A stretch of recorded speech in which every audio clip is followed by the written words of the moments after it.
because when I started, I had lots of hair, and I Mm-hmm. was like the guy from Melbourne, and I don't know, maybe the guy from Melbourne was seen as the slick one. I don't know, but and there was a lot of Queenslanders, so they got this thing that I Mm-hmm. was Fabio because I was Italian. So in the Okay. All right. so in the disabled circles, a lot of people call me Fabs. Um, and yeah, so he messaged me and goes, "Oh, Fabs, I didn't see your name on the list. Where what are you still lifting, sort of thing." So it's really nice to have a connection to some of those people and get a message from them every so often. When I did the last few comps, he sent me a message, and they're not people you talk to all the time, but we used to go on training camps, and we had some really good memories. And Mm-hmm. he was finishing up or more towards the end when I started being involved in parasport, but he was so much fun.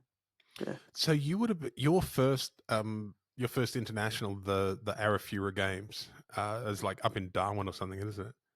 yeah, So you would have. It's another one that's just nuts. You would have been in on the team when the first Australian bench pressed 500 raw in competition, because that was Darren at that Arafura. He yeah, did 235 that day.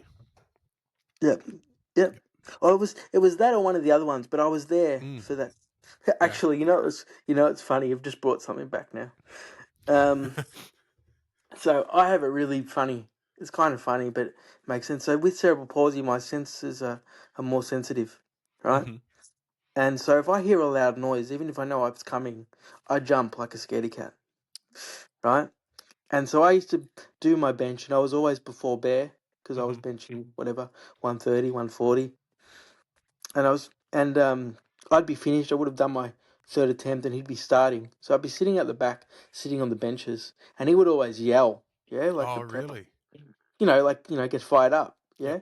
And I know it's coming because I'm watching him, and he'd yell, and I'd be holding onto the bench because I know I was going to jump as he walks out to lift, and it was really funny, and he'd always do his lift and not react, and then he'd go after the comp, he'd go, "Fabs, you all right? How many times did you jump while I walked out?" So, so you know, um, it was just things like that, and then we had another one where we were at the AIS one year, or I don't know if it was Canberra or Queensland, and they were showing us around the shopping centre to teach us about food and reading labels and Hmm. managing weight and all that sort of stuff. And we went into the we went into the freezers to pick something up, and I basically, because I wasn't very good at doing a U-turn, got myself stuck in the freezer and the door shut. And I was standing behind Bear and a guy called Abby Fakadu, Hmm. who people may or not remember, and Bear still talks about it to this day, the day that Fabs got stuck in the freezer. So, Oh um, man, that's try, trying hilarious. to trying to do, trying to read the labels. So yeah, they're just great. They're great memories. Um, so, but yeah, there's a lot of people that they've been powerlifting for 4 or 5 years, and then you never hear of them again. And I think the thing about it is, you get to a point with powerlifting where you're good, or Hmm. you're strong, or you can get to a level, but it's hard to get to the next bit. So Yep. people either keep doing it because they love it, or they go, "I want to try something else."